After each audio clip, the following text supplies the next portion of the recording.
তোমরা সবাই কেমন আছো? আমাকে হয়তো ছিল না, আমি নতুন এনেছি বাইরে থানায় কয়েকদিনের জন্য। তো এই অনুষ্ঠানে বড় বাবুর আসার কথা ছিলেন, কিন্তু উনি বিশেষ কাজে আসতে পারেননি। তো আজকের দিনটা কি বলো? হ্যাঁ, আজ প্রজাতন্ত্র দিবস। অর্থাৎ কি আজকের দিনে কি হয়? আমাদের দেশের সংবিধান লাগু হয়। আমাদের দারুল হুদা ইসলামিক ইউনিভার্সিটির পক্ষ থেকে, এবং আপনি আমাদের সম্মুখে এসেছেন অনেক মূল্যবান সময় অতিবাহিত করে, তার জন্য আমাদের দারুল হুদা সমস্ত শিক্ষক মহাশয় এবং ছাত্রদের তরফ থেকে জানাই হার্দিক শুভকামনা এবং অভিনন্দন ও ভালোবাসা। এরপরে পরে আমাদের দারুল হুদা ইসলামিক ইউনিভার্সিটি অর্থাৎ বাংলা শিক্ষক অর্থাৎ আমি নিজে আপনাদের সম্মুখে একটা কবিতা পাঠ করে শোনাবো। দেশাত্মবোধক একটি কবিতা, দেশের প্রতি যে অপ্রাণ ভালোবাসা এবং সেই দেশের জন্য যে তিনি নিজের দেশকে ত্যাগ করে বিভিন্ন দেশে যুদ্ধের জন্য গিয়েছেন এবং নিজের পরিবারকে ত্যাগ করে দেশের আত্মবলিদানের জন্য নিজেকে উৎসর্গ করে দিয়েছেন, তারই প্রতিভূ অর্থাৎ প্রতিশ্রুত স্বরূপ হিসাবে আমি এই কবিতাটি আপনাদের সম্মুখে গিয়ে শোনাচ্ছি। প্রিয়তমাসু সুকান্ত ভট্টাচার্য। সীমান্তে আজ আমি প্রহরী, অনেক রক্তাক্ত পথ অতিক্রম করে আজ এখানে এসে থমকে দাঁড়িয়েছি স্বদেশের সীমানায়। ধূসর তিউনিসিয়া থেকে স্নিগ্ধ ইতালি থেকে ছুটে গেছে বিপ্লবী ফ্রান্সে, নক্ষত্র নিয়ন্ত্রিত নিয়তির মতো দুর্নিবার অপরাহত রাইফেল হাতে ফ্রান্স থেকে প্রতিবেশী বার্মাতে। আজ দেহে আমার সৈনিকের করা পোশাক, হাতে এখনো দুর্জয় রাইফেল, রক্ত রক্ত তরঙ্গিত জয়ের আর শক্তির দুর্বহ দম্ভ। আজ এখন সীমান্তে প্রহরী আমি, আজ নীল আকাশ আমাকে পাঠিয়েছে নিমন্ত্রণ, স্বদেশের হাওয়া বয়ে এনেছে অনুরোধ, চোখের সামনে খুলে ধরেছে সবুজ চিঠি। কিছুতেই বুঝি না কি করে রব তাকে, কি করে রব এই সৈনিকের পরা পোশাক। যুদ্ধ শেষ, মাঠে মাঠে প্রসারিত শান্তি, চোখে এসে লাগছে তারই শীতল হাওয়া। প্রতি মুহূর্তে শ্বাস হয়ে আসে হাতে রাইফেল, গা থেকে খসে পড়তে চায় এই কড়া পোশাক। রাত্রে চাঁদ ওঠে, আমার চোখে ঘুম নেই, তোমাকে ভেবেছি কতদিন, কত শত্রুর পদক্ষেপ শোনার প্রতীক্ষার অবসরে, কত গোলা ফাটার মুহূর্তে, কতবার অবাধ্য হয়েছে মন যুদ্ধ জয়ের ফাঁকে ফাঁকে, কতবার হৃদয় জ্বলেছে অনুশোচনার অঙ্গারে। তোমার আর তোমাদের ভাবনায় তোমাকে ফেলে এসেছি দারিদ্রের মধ্যে, ছুড়ে দিয়েছি দুর্ভিক্ষের আগুনে, ঝড়ে আর বন্যায় মারিয়ার নরকের দুঃসহ আঘাতে। বারবার বিপন্ন হয়েছে তোমাদের অস্তিত্ব, আর আমি ছুটে গেছি এক যুদ্ধক্ষেত্র থেকে আর এক যুদ্ধক্ষেত্রে। জানি না আজও আসো কি নেই, দুর্ভিক্ষের ফাঁকার বন্যায় তলিয়ে গেছে কিনা ভিটে, জানি না তা, তবুও লিখছি তোমাকে আজ, লিখছি আতম্ভর আশায়। ঘরে ফেরার সময় এসেছে, জানি আমার জন্য কেউ প্রতীক্ষা করে নেই, মালায় আর পতাকায় প্রদীপে আর মঙ্গল ঘটে।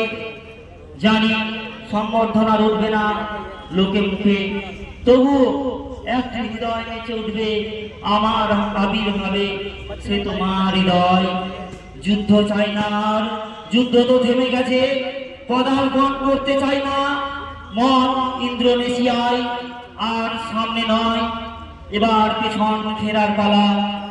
পরের জন্য যুদ্ধ করেছি অনেক, এবার যুদ্ধ তোমার আর আমার জন্যে। প্রশ্ন করো যদি এত যুদ্ধ করে পেলাম কি, উত্তর তার তিউনিসিয়ায় পেয়েছি জয়, ইতালিতে জনগণের বন্ধুত্ব, ফ্রান্সে পেয়েছি মুক্তির মন্ত্র, আর নিষ্কণ্টক বার্মায় পেলাম ঘরে ফেরার তাগাদা। আমি যেন সেই বাতিওয়ালা, যে সন্ধ্যায় রাজপথে পথে বাতি। যেই দিনটিতে এমন একটি কর্ম নির্যাপন করা হয়েছে, যেই কর্মটির কারণে আমরা সমস্ত ভারতবাসী আজ শান্তির সাথে এই ভারতবর্ষের মধ্যে বসবাস করতেছি। তার কারণ হচ্ছে একটাই, কোন স্কুল কিংবা ইউনিভার্সিটি, কোন দেশ চলার জন্য সেখানে কিছু কনস্টিটিউশন, কিছু সংবিধান থাকা দরকার। যদি সেই সমস্ত জায়গাতে কোন রকমের সংবিধান না থাকে, তাহলে কোন দেশ, কোন ইউনিভার্সিটি হোক, যাই কিছু হোক না কেন, এইসব জিনিসগুলো চালা অসম্ভব হয়ে যায়। কারণ সেখানে যদি কোনো সংবিধান না থাকে, তাহলে কোনো দেশে হোক কিংবা ইউনিভার্সিটিতে হোক কিংবা কোনো স্কুলে হোক, তারা মূল একটি যে নিজের হক, নিজের যে হকটি পাবে না। কারণ কোন জায়গায় একটি দেশে কিংবা ইউনিভার্সিটিতে সব জায়গাতে কিছু আপার ক্লাস থাকে, কিছু লোয়ার ক্লাস থাকে, কিছু মিডল ক্লাস থাকে।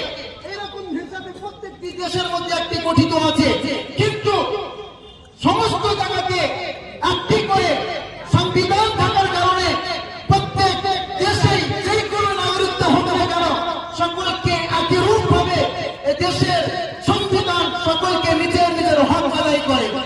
আমরা অনেক গর্বিত। সংবিধানের আগে ইতিহাস যখন আমরা এই ভারতবর্ষের দেখতে পাবো, এই ভারতবর্ষের ক্যাস্ট সিস্টেমের কারণে ভারতবর্ষের অধিকাংশ মানুষের একটি অসুবিধা তিনারা অনুভব করছিল, একটি ক্যাস্ট সিস্টেমের কারণে। যে উপর জাতির ছেলেরা নিজের জাতির ছেলেদের কাছে কোনোদিন বসতো না, তিনাদের সাথে কোনোদিন পানি পান করতো না, এমনকি তিনাদেরকে নিজের চোখে নয়ন ভরা দিয়ে একটি দিদারের নয়ন দর্শন করতো না। এই সংবিধান আসার কারণে প্রত্যেক নাগরিক, দেশবাসী, ভারতবাসী নিজের নিজের হক পেয়েছে, নিজের ফ্রিডম পেয়েছে, এবং সুন্দরভাবে এই ভারতবর্ষের মধ্যে চলাফেরার সৌভাগ্য ডক্টর বি.আর. আম্বেদকর তিনার নিজের কর্মধারাতে এই কর্ম তিনি করে গিয়েছেন। তাই আমরা তিনাকে এবং এই দিনটিকে এবং আমাদের সংবিধানকে আমরা খুব গর্বিত ভাবে আজকে আমরা স্মরণ করি। যাই হোক, অনেক এই জিনিসটির উপরে বিশ্লেষণ আমাদের আছে, এবং আমাদের অতিথিগণ, বাহিনীগত অতিথিগণ এবং আমাদের ক্যাম্পাসের অতিথিগণ খুবই বিশ্লেষণভাবে আমাদের সাথে ব্যাখ্যা করেছেন। আমি অবশেষে আমার বক্তব্য শেষ করে আমাদের এই প্রোগ্রামকে আজ 26 জানুয়ারি এই যে আমরা মানালাম, আজকে আমরা এখান থেকে শেষ করব। সর্বোপরি আমি পাইকোট থানার আমি তিনাকে আব্দুর রহিম মালিদিয়াকে আমি আন্তরিক শুভেচ্ছা জানাচ্ছি, এবং তারপরে আমাদের বাইরেগত আরো যে পুলিশের অফিসার গুলো এসেছেন, তিনাদেরকে আমাদের মিসবাহ ফ্যামিলি এবং দারুল হুদার তরফ থেকে আন্তর্গত শুভেচ্ছা জানাই। তারপরে আমাদের সমস্ত শিক্ষকগণকে এবং আমাদের আরো অতিথিগণকে আমাদের মিসবাহ স্টুডেন্ট ইউনিয়ন, দারুল হুদা ইসলামিক স্টুডেন্ট ইউনিয়ন এবং দারুল হুদার তরফ থেকে আন্তরিকতা শুভেচ্ছা জানিয়ে, এবং আমি আমাদের দারুল হুদা ইসলামিক ইউনিভার্সিটির সমস্ত তরফ থেকে সমস্ত দারুল হুদার ছাত্রদেরকে এবং ভীমপুর গ্রামবাসী যাদের মূল্যবান সময়কে আমাদের প্রতি ব্যয় করে এই প্রোগ্রামটিকে সফলতাভাবে উৎফুল্লিত করেছেন, তাই আমি সকলকে মনের অন্তর থেকে শুভেচ্ছা এবং ধন্যবাদ জানিয়ে আমাদের এই প্রোগ্রামটি শেষ করছি। ধন্যবাদ। জয় হিন্দ, জয় ভারত।